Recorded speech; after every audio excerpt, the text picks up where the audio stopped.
learned something new today.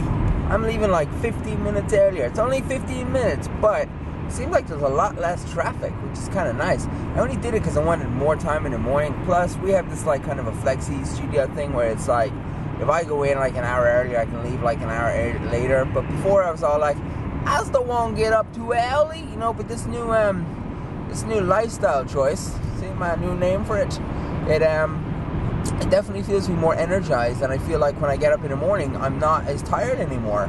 So I'm kind of thinking like, well, hold on a second, like if I'm not as tired in the morning time, because a lot of time I'm waking up, I wake up like before the alarm, like a little bit before the alarm, you know, and I'm playing with the dogs there, and then the kind of alarm goes off a little while later, and I'm thinking like, why don't I just get up?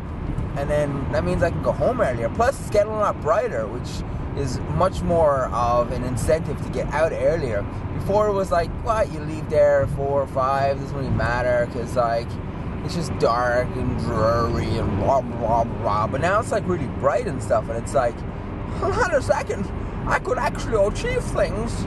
Plus that would mean there'd be probably more content on the vlog, because it wouldn't be dark and dreary. Oh, I'm dreary late, I am. So I think it's a good plan. And you guys do flexi time? I don't think you do flexi time if you're in school, because, well, everyone would be a little over flexible, if you know what I'm saying. Another day driving home in the brightness. Loves it. Loves the brightness. Loves a brightness home drive. That's the best kind of drive, guys. Driving home in the brightness. Darkness is a no-no.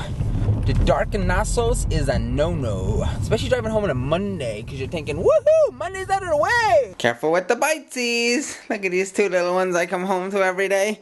Look at these two little monsters. Monsters of the universe. Hi,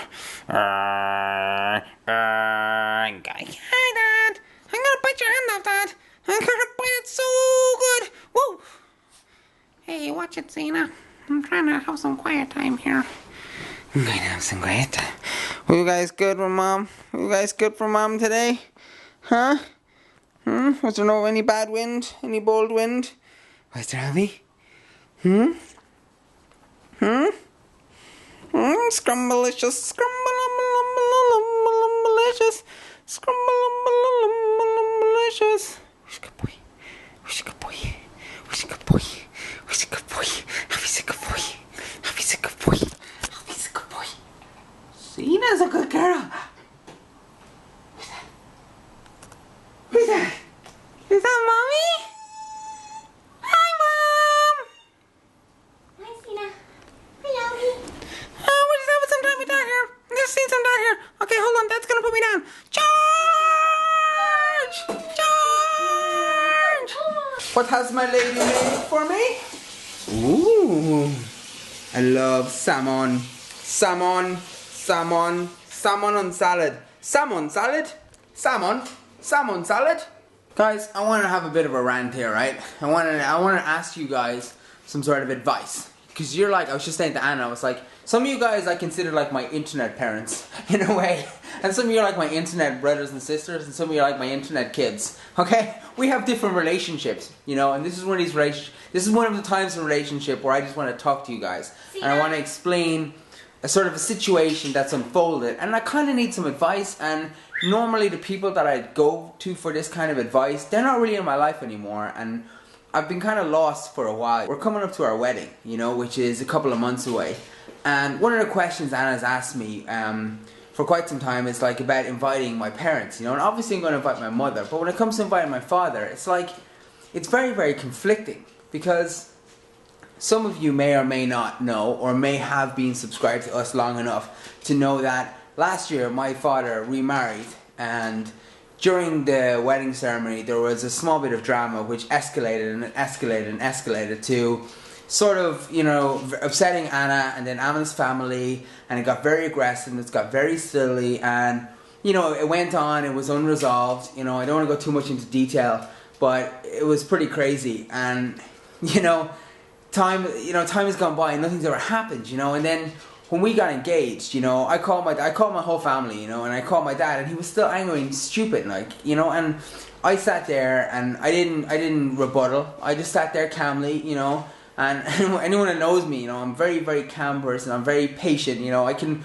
let someone stand right beside me and scream as loud as they want. And what I normally do is that in my brain, in my inside head, I always like take in what everyone's saying, and I always try and see it from their point of view and from my point of view, and try to figure out, are they right? Was I in the wrong? Were they in the wrong?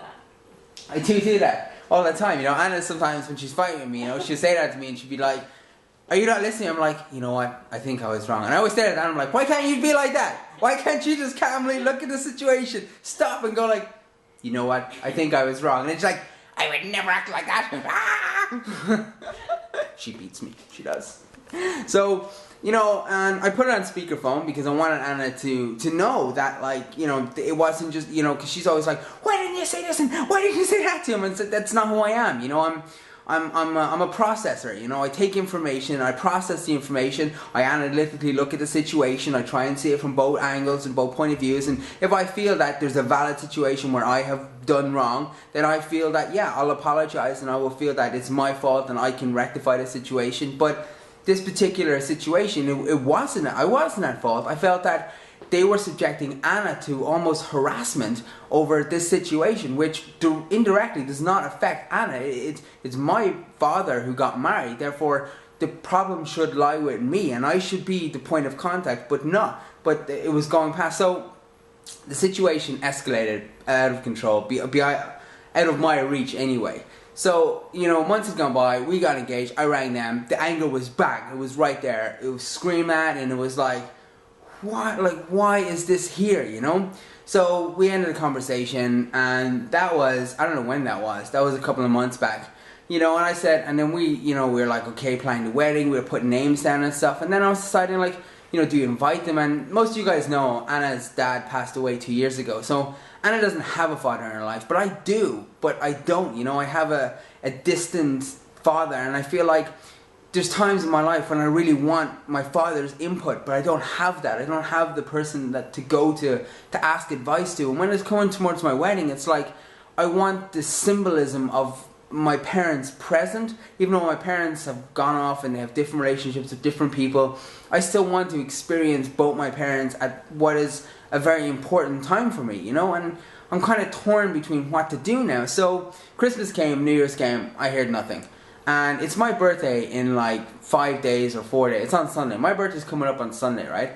And, you know, I haven't heard anything from my dad, you know, and I'm kind of like, is this the cutoff time? Is this the point where I have to say, you know, this is almost a year now, I haven't heard anything, you know, what point should I say no? You know, like what point should I stop and say, that's it, you know, take their name, don't put their name, or do I just go ahead and invite them where, you know, it's like I don't want this drama in my life. I really don't. Like I left a long time ago to, you know, if you look at my, what is it, Path to Enlightenment or whatever the hell it was, you know, the video where I wanted to create the person I wanted. What? Pursuit of happiness. Because I wanted to pursue my happiness. Yeah, I know. And I left home, you know, and I moved away to a different city, and I basically stripped my entire life apart. I was like an onion. I was completely open, and I took out all the layers because I wanted to restart my life. I wanted to strip away all the things I didn't like about myself, and I actually did that, and it was really, really difficult to do. But forever, I feel that when I go home, I'm judged by my family on being the person I was. They won't allow themselves to understand that I blossomed as a new person, you know, a new person that's different, you know. When I feel that, like, this is all stemmed from their misunderstanding of who I am. They're trying to judge me on the person I used to be and not allowing me to become the person I am now. And now, you know, that was fine. We had a distant relationship. We were over in the UK, and then we came back, and it's like all this crap has happened, and I just really don't know what to do. I don't know. Should I invite them or should I not invite them? You know, and that's what, you know, I'm pretty sure they're not going to watch these videos. But if you guys could just, like, I don't know, if you guys are married or if you guys are coming up to marriage or anyone that's, you know, how do you feel? What do you think I should do? Because, you know, the analytical point of view, the person inside me is saying, you know, what if you regret it? What if you don't invite them and you regret it for the rest of my life? But then there's the other side, which is like, what if you do and they try and spoil your day? Or what if you do and it's not fair on Anna? And, you know, it's a 50-50 wedding. It's half her wedding, half my wedding. And I'm just really torn, and I don't know what to do. So I thought I would turn to my internet parents. That's all you guys. Whichever ones of you are the internet parents, not the internet kids. Internet kids, leave the room. Come back in. I was only kidding. I was only kidding. You know, but if you have any advice, if you have anything to say, you know, leave me a comment. You know, I feel like, you know, I'm being really open with you guys, because you know, we're kind of like a family at this stage. You know, 240 days later, we're as a family. I just feel like I've got no one else in my life that I can talk to about this. And you guys, you know, some of the comments you leave have really, you know, are dead on. So I'm kind of hoping someone's gonna have the answer. Apparently, Smarties have the answer, and that is how you get rid of anger through exercise. Okay, I need a shower. Big time. You know, guys, I had actually intended on leaving a vlog at that, but I just came in after having a shower and I just looked at Facebook. And you know what, guys? I love you. You always make me so happy. I said, hugs anyone? And lo and behold, the community responded. Hugs for Nathan. You guys are awesome.